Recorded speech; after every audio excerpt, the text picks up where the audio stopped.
Estados Unidos nos primeiros anos da Guerra Fria, obcecado em descobrir como as asas em delta se comportavam, uma geometria aerodinâmica que mal existia fora dos projetos do engenheiro alemão chamado Alexander Lippisch, capturado após o fim da Segunda Guerra Mundial. Seus projetos, especialmente o Lippisch DM-1, pareciam tão avançados que muitos engenheiros americanos achavam que ali estava a chave para o futuro voo supersônico. Mas uma coisa é ter um projeto e outra bem diferente é construir um avião de verdade. Assim nasceu o Convair XF-92, um protótipo experimental criado para testar algo que ninguém nos Estados Unidos havia testado antes, um interceptador com asa em delta. Desde o início, tudo indicava que esse projeto seria complicado. Teoria demais, pouca experiência prática, motores insuficientes e uma aerodinâmica que ninguém sabia como iria reagir no mundo real. No entanto, a partir desse experimento fracassado, os Estados Unidos desenvolveram dois dos interceptores mais emblemáticos da Guerra Fria, o Convair F-102 Delta Dagger e o F-106 Delta Dart. Neste vídeo, vamos percorrer toda a sua história, entender como foi projetado, quais problemas teve e por quê. Embora nunca tenha entrado em serviço, o XF-92 foi o início dos projetos dos aviões supersônicos norte-americanos. Bem-vindos a mais um vídeo da Aeropedia.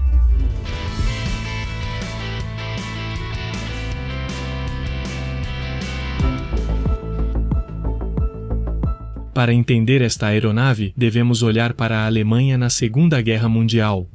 Durante os últimos anos dessa guerra, o engenheiro Alexander Lippisch trabalhava no conceito de asa delta e de fuselagem sustentadora. Seu projeto, o DM-1, era um planador sem motor, com uma enorme asa triangular que nunca chegou a ser concluído, mas caiu inteiro nas mãos dos americanos com a rendição alemã em 1945. Os engenheiros da Convair ficaram obcecados por ele. Embora o projeto alemão fosse bastante rudimentar, muitos conceitos eram novos para a engenharia americana. Asas sem cauda convencional, perfis grossos para voo supersônico, enorme estabilidade em altas velocidades e uma resistência mínima ao avançar em direção a Mach 1. A Convair, já dedicada a estudos de interceptores de grande altitude, considerou esse o melhor caminho. Assim nasceu o projeto XP-92, que com as mudanças de nomenclatura passaria a se chamar depois XF-92, quando a USAF o aceitou como protótipo experimental. Mas assim que começaram a fazer os primeiros cálculos, surgiu um grande problema. Os Estados Unidos não tinham motores capazes de dar a este avião a potência que, em teoria, a aerodinâmica da asa delta exigia. Parecia que ia funcionar, mas realmente tinha muito empuxo. Em 1946 e 47, isso ainda não existia, embora o fabricante Convair tenha decidido seguir em frente mesmo assim. Pequena interrupção se você gosta de aviões e também quer ter informações bem organizadas e detalhadas. Eu montei esses arquivos aeronáuticos em PDF, que são complementares aos vídeos da Aeropedia. São fichas claras para ler com calma e comparar modelos. Vou deixar o link abaixo e no código QR, seguimos com o vídeo. O primeiro XF-92 que começou a tomar forma nos hangares não se parecia em nada com o que já tinha voado antes nos Estados Unidos. Sua asa em ângulo de flecha, uma geometria radical para a época, e uma fuselagem que era praticamente um tubo com uma entrada de ar no nariz, alimentada por um turbojato que, mesmo no papel, já ficava muito aquém. A cabine pressurizada, o trem de pouso, típico triciclo e a estrutura metálica eram bastante convencionais, mas todo o resto era um salto no escuro. Os engenheiros se depararam com problemas que, décadas depois, agora nos parecem óbvios. É ágil, mas em baixa velocidade torna-se desajeitado principalmente na decolagem e pouso. É estável em Mach próximos de 1, ou seja, quase a velocidade do som, mas em manobras bruscas pode gerar vórtices imprevisíveis. Também permitia altas cargas estruturais, mas precisava de motores mais potentes para compensar o arrasto. A Convair não tinha as respostas, porque ninguém mais tinha. A única forma de aprender era voando. Este protótipo Staron fez seu primeiro voo oficial em 18 de setembro de 1948, pilotado por Chuck Yeager, que já era famoso por ter quebrado a barreira do som, um ano antes. E o vídeo sobre o X-1, o avião em que ele fez isso, vocês podem assistir, também está na Aeropedia do Mundo da Aviação. Yeager sempre foi direto ao opinar sobre as aeronaves que pilotava e seu veredicto sobre o XF-92 ficou registrado em seu livro pessoal. Ele dizia que era submotorizado demais e com asa demais para tão pouco avião. Na verdade, a potência do motor era tão baixa que em certos trechos o avião mal conseguia manter a velocidade e a sustentação. E qualquer manobra agressiva praticamente garantia a perda rápida de energia, o que faria com que ele entrasse em stall. Mas o mais importante não era apenas o desempenho, e sim que os engenheiros estavam aprendendo muito.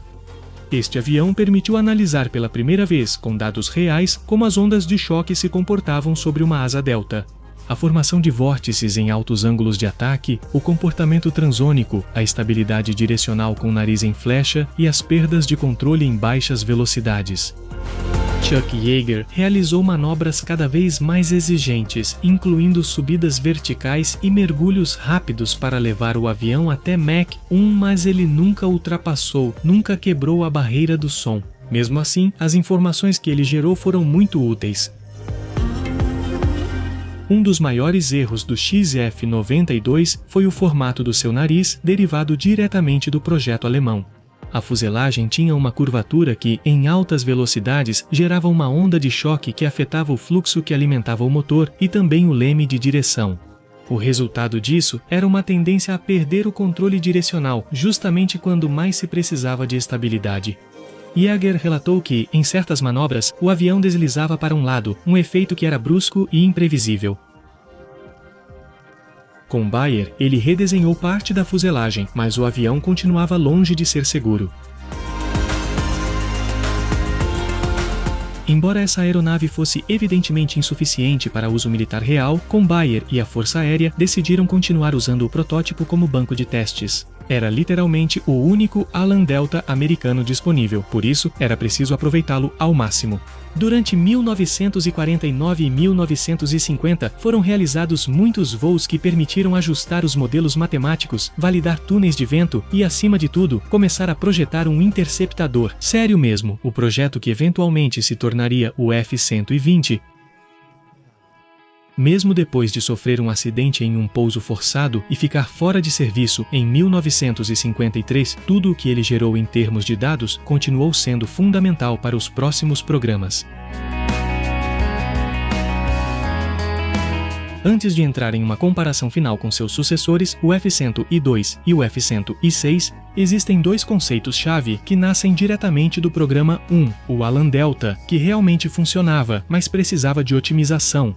Os engenheiros aprenderam que não bastava copiar os projetos alemães e que a borda de ataque precisava ser mais fina, a fuselagem mais aerodinâmica e a integração motor-tomada de ar exigiam um redesenho completo.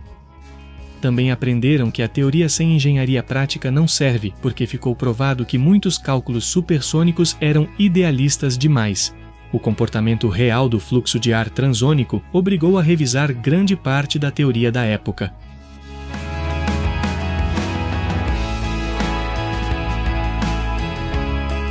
Agora eu gostaria de compará-lo com seus descendentes diretos, os Alan Delta da Convair. O F-102 Delta Dagger foi o primeiro interceptador operacional americano com esse tipo de asas, e no começo esse protótipo fracassou porque nem sequer conseguia superar Mach 1, e isso se devia aos mesmos problemas detectados no XF-92.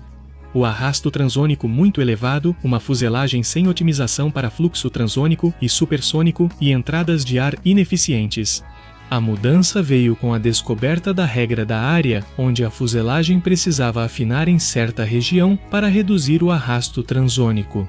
Foi aí que perceberam que o problema não estava na asa, mas sim na sua integração com a fuselagem. Aplicar essa regra permitiu que o F-102 finalmente superasse a barreira do som e depois veio o F-106 Delta Dart, uma versão bastante aprimorada. Durante muitos anos, foi o interceptador mais rápido dos Estados Unidos, alcançando Mach 2.3. A asa delta já era muito mais refinada, com um perfil ainda mais fino e a integração da fuselagem com a asa estava muito mais otimizada. Tinha escapamentos variáveis nos motores para melhorar o controle de empuxo, além de entradas de ar ajustáveis e uma aerodinâmica geral aprendida diretamente do XF-92. Por isso se diz que o F-106 é, de certa forma, a culminação de 10 anos de aprendizado, iniciado pelo protótipo experimental que nunca funcionou totalmente, mas que ensinou muito.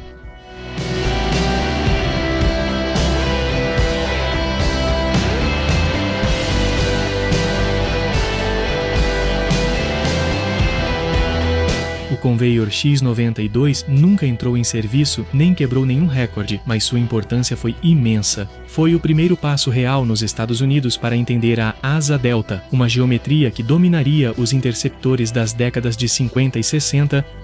Toda a indústria aeronáutica dos Estados Unidos aprendeu com essa aeronave. Seu legado viveu no F-102 e no F-106, assim como em todos os aviões com asa delta que vieram depois. Essa foi a importância do X-90 e dos 100 e 606 produziu no mundo.